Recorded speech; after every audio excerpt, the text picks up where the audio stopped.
Hmm. Kamusta mga kababayan? Sa Quezon City hanggang Qatar, mula Davao City hanggang Dubai, at mula Sydney hanggang San Francisco. Ito ang inyong lingkod, #WalkWithLan, nagdadala ng pasabog na balita at sariwang komentaryo sa politika ng Pilipinas. Ngayon, pag-usapan natin ang mainit na laban sa Malacanang, si Vice President Sara Duterte na may pasabog na pahayag laban kay Presidente Bongbong Marcos at ang kanyang attack dog, no, si Undersecretary Claire Castro. Excuse me po. Ay, tameme ba talaga sila o may counter pasabog sila? Kung gusto ninyong malaman ang katotohanan sa likod ng mga headline, i-hit ang subscribe button ngayon na, i-like at i-share sa mga kaibigan ninyo sa Hong Kong, Riyadh, Toronto at lahat ng sulok ng mundo. Target natin 100,000 subscribers, kaya tulungan ninyo kami mga kababayan. Ngayon mga kaibigan, hindi ito basta chismis. This is about power, politics, and the future of our country. Si VP Sara na dating kaalyado ni BBM sa Uniteam, ngayon ay nasa gitna ng world war, no? Laban sa administrasyon. At si Yusek Claire Castro, siya ang mouthpiece ng Malacanang, pero ang tanong, siya ba ang tunay na voice of reason o isang attack dog na laging handa sa tirada?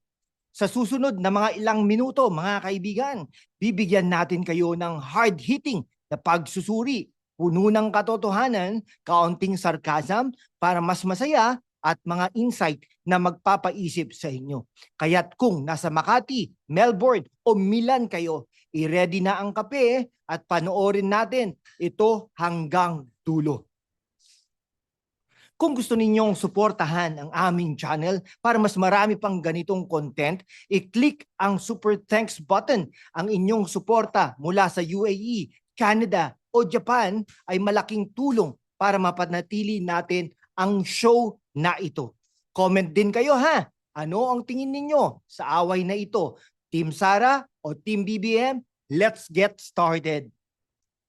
Isang araw sa Pampanga, si VP Sara Duterte na kilala sa kanyang no-nonsense na estilo, biglang naglabas ng bomba. Tinawag niyang photo off ang pagdalo ni Presidente Marcos sa pagkasira ng 9.4 billion pesos na halaga ng illegal drugs dyan sa Tarlac. Ouch! Parang sinabing, BBM, hindi ka naman kailangan dyan. Nagpa-picture ka lang. Pero teka, hindi ba't ang tatay ni Sara, si dating Pangulong Rodrigo Roa Duterte, ay gumawa rin ng parehong photo off sa Cavite noong 2016? Double standards ba ito o may point si Sara? Let's break it down. Si VP Sara ay may history ng straight talk, pero ang kanyang mga komento ay nagdulot ng backlash mula kay Yusek Claire Castro. Sabi ni Castro, baka nakalimutan ni VP na ang tatay niya rin ay nagpicture-picture sa incineration ng drugs. Savage. Pero mga kababayan, tignan natin ang konteksto. Ang drug war ni Duterte Sr.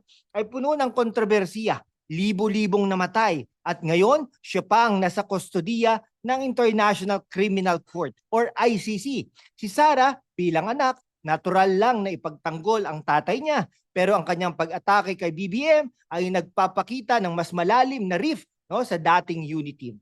Imagine this, si BBM at Sara, dating BFF sa campaign trail, ngayon ay parang mag-ex na nag-aaway sa group chat. Si Claire Castro naman, parang yung kaibigan na laging may receipts, para i-defend ang isa. Pero Claire, teka muna, kung photo op lang ang issue, bakit ang daming press con mo rin? Kung natatawa kayo sa drama na ito, i-share ito sa mga kaibigan nyo sa Singapore, Saudi Arabia at Los Angeles. I-like din ang video at sabihin sa comment section, sino ang may point dito? Si Sara o si Claire? Si Undersecretary Claire Castro, ang go-to spokesperson ng Malacanang, ay parang human shield ni BBM. Parang bawat atake ni Sara, siya ang unang sumasagot.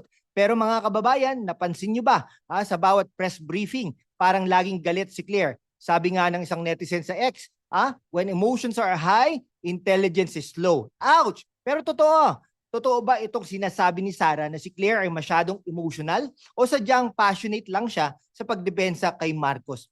O let's be fair ha. Si Claire Castro ay isang abogado at ang kanyang trabaho ay ipaliwanag ang posisyon ng Malacanang.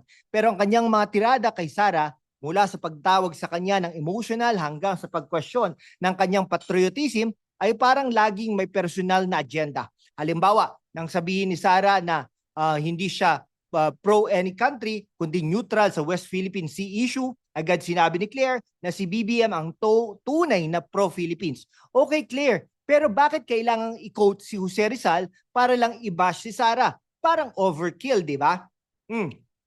Sa kabilang banda, si Claire ay may point din.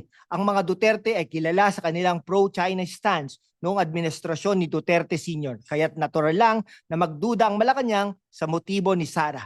Pero ang tanong, is this about policy or is this about 2028 elections? Si Sara ay tinuturing na frontrunner sa 2028 at ang kanyang mga atake kay BBM ay parang early campaign na, no? Si Claire naman parang laging handang mag-counter para protektahan ang imahe ng administrasyon, no?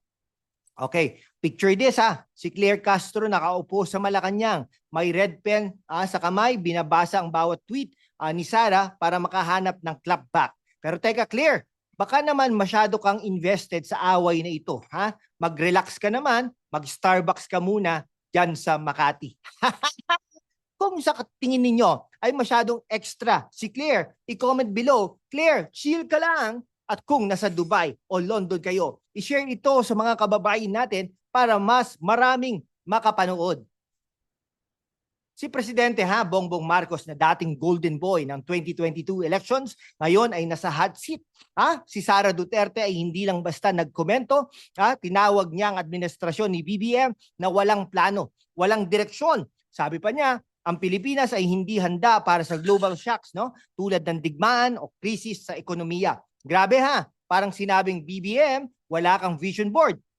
Pero totoo ba ito o sadyang political job lang para ma-secure ang 2028 slot ni Sara? Let's look at the facts. Ang administrasyon ni Marcos ay may mga flagship programs. Ang 20 pesos per kilo rice program, fuel subsidies, at mga health insurance reforms.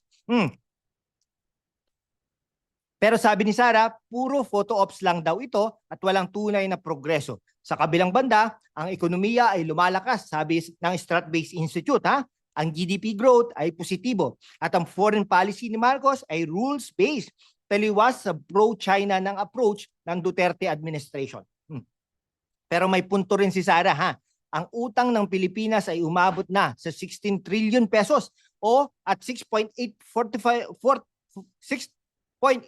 trillion nito ay mula sa administrasyon ng kanyang tatay. So teka, Sara, bakit ngayon ka lang nagrereklamo tungkol sa utang? Excuse me po. At si BBM, bakit parang laging defensive kapag inaatake? Ang totoo, parehong may flaws ang dalawang leader na ito. Pero ang tunay na tanong, sinong mas may credibility? Sa mata ng mga Pilipino, sa Quezon City, Cebu o kahit sa Jeddah? Excuse me po. Okay, kung si BBM ang director ng pelikulang ito, ang title ay Photo Ops, the movie. Pero kung si Sara, ang magdidirect, siguro ang title nito ay No Plan, No Problem. Sino mananalo sa box office? Kayo ang magpapasya, mga kababayan. Kung gusto ninyong malaman kung sino ang leading sa drama na ito, i-hit ang subscribe button at sabihin sa comment section, Team BBM o Team Sara. I-share din sa mga kaibigan nyo sa Toronto, Abu Dhabi at Tokyo. Okay, ang plot twist ng 2025, ang impeachment case laban kay VP Sara. Sabi ni Sara, ang Marcos administration daw ay gustong i-eliminate siya bilang frontrunner sa 2028 presidential race. Grabe, no? Parang teleserye ito. Pero teka, ang impeachment case ay ibinalik ng Senado sa House of Representatives dahil sa mga tanong ng constitutionality. So ano ang laban? Si Sara ba ay talagang under attack o sadyang diversion ito para iwasan ang mga issue tulad ng confidential funds? Ang impeachment case ay nagsimula dahil sa mga akusasyon ng misuse ng confidential funds noong si Sara pa ang Education Secretary. Sabi ng kanyang mga kritiko, 125 million pesos daw ang ginastos sa loob ng 11 araw. Record-breaking, no? Pero sabi ni Sara, wala siyang ginawang mali at ang mga atake sa kanya ay politically motivated. Sa kabilang banda, si BBM ay tahimik lang na parang walang kinalaman. Pero mga kababayan, hindi ba't ang katahimikan ni Marcos ay calculated? Sabi niya sa kanyang podcast, I'm busy with rice and transport. Nice dodge, BBM. Ang totoo, ang labanang ito ay hindi lang tungkol sa impeachment o drugs. It's about 2028, no? Si Sara ay tinuturing na frontrunner at ang kanyang mga atake, no, kay Marcos ay parang campaign strategy. Pero ang Malacanang sa pamumuno ni Claire Castro ay hindi rin nagpapatalo. Ang tanong, sino ang tunay na pro-Philippines dito? Si Sara na gustong neutral ang foreign policy o si BBM na pro-US at anti-China? Kung ito ay isang reality show, ang title ay Survivor Malacanang Edition. Si Sara, Claire at BBM, ang mga contestants at ang premyo ay ang boto ng mga Pilipino sa 2028. Sino ang unang maiivict? Mag-comment kayo sa baba. Okay, ha? Kung gusto nyong malaman kung paano magpatuloy ang drama na ito, isubscribe ang ating channel, #WalkWithLang, at i-share sa mga kababayan natin sa Vancouver, Kuwait at Sydney. At isa pang hot topic, ang West Philippine Sea, WPS. Si Sara ay nagbigay ng kontrobersyal na pahayag. Huwag kang mag-lean sa US o China. Stay in the middle. Pero si Claire Castro, true to form, ay agad sumagot. Si BBM ay pro-Philippines, hindi katulad ng mga Duterte na pro-China.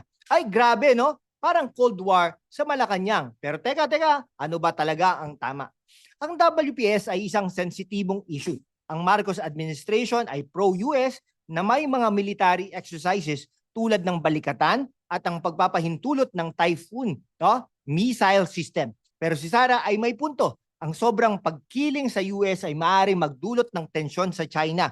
Sa kabilang banda, ang pro-China stance ng Duterte administration ay nagdulot din ng mga tanong sa soberenya ng Pilipinas. So sino ang tama? Walang perpektong sagot. Pero ang mahalaga ay ang Pilipinas ang unang interes.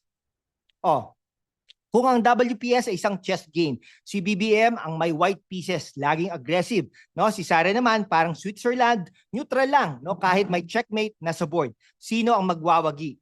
Kung gusto ninyong mas malalim na pagsusuri sa WPS, i-like ang video na ito at i-share sa mga kababayan sa Doha, Singapore at New York. Mga kababayan, mula Quezon City hanggang Abu Dhabi, malinaw na ang labanang Sara Duterte, Claire Castro at BBM ay hindi lang away ng personalidad.